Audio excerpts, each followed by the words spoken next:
Have you ever wondered why you feel excited when you get a notification, receive a like, eat your favorite food, or achieving something you have been working towards? A big part of the answer is a chemical called dopamine.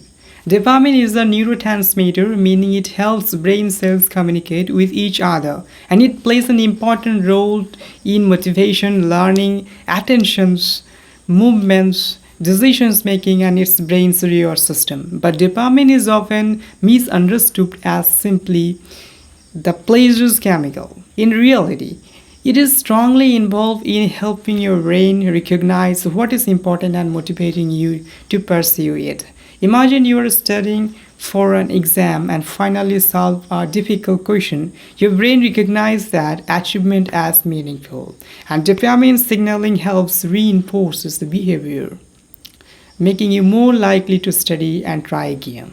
But modern life gives us constant stimulation through the social media, short videos, gaming notification, and highly rewarding foods.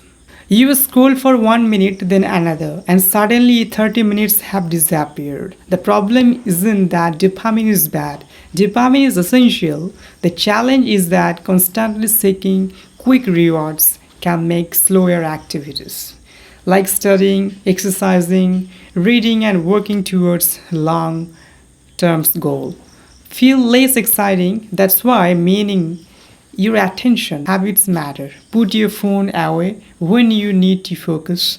Reduce unnecessary notification. Take breaks from endless scrolling. Exercise regularly, sleep well, and learn to appreciate the satisfaction that comes from long-term process. You don't need to detox from dopamine because you can't and you shouldn't eliminate it.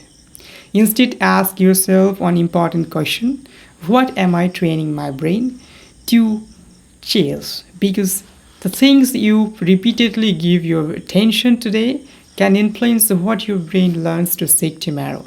Dopamine is not your enemy. It's a powerful part of the system that helps you pursue what your brain considers rewarding and important. So don't try to escape dopamine. Learn to use your attention wisely.